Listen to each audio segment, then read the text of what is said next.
Ito nga yung mga pasero, walang masakan. Tawag-tawling isang late na sa trabaho, iatid ko libre. Saan ka tayo? Walang bayad. Nag-aatid ako libre yung mga late na sa trabaho. Saan ka? Sa Ayala po. One Ayala po. Ano pangalan building? One Ayala po.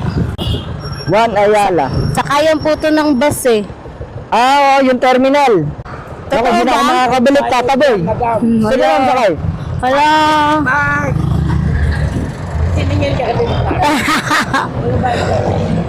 Okay ka na, ma'am? Apo. Tataboy, para sa'yo. Sir, anong name mo? Okay ka na? Apo.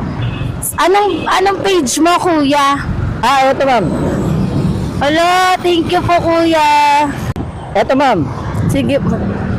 Hala, Nas Venture. Anong problema? Ba't di ka makasakay?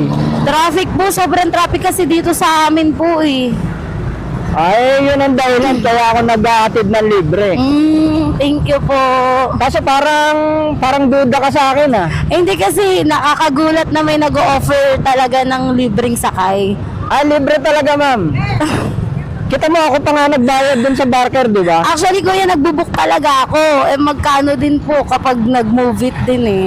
Kaya sabi ko, iniisip ko kung mag-jeep pa tapos mag-MRT ako, ganun. Para makapunta ako ng One Ayala, kaso kakain talaga na yun ng oras. Oo, ma'am, kasi rush hour, eh. Kaya nga po. Ano nangyari sa pag-book mo? Hindi, nagdadalawang isip pa ako kung ibubook ko na siya kasi nga medyo pricey din.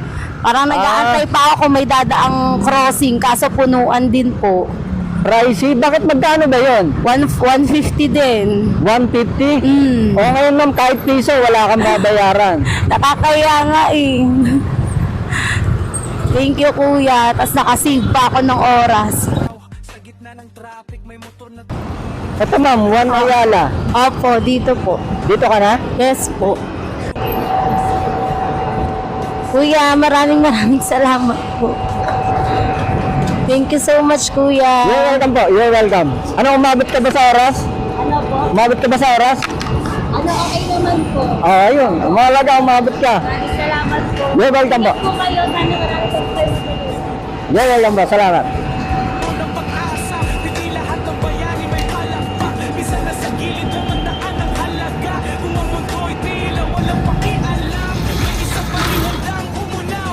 Ako si Nas Venture.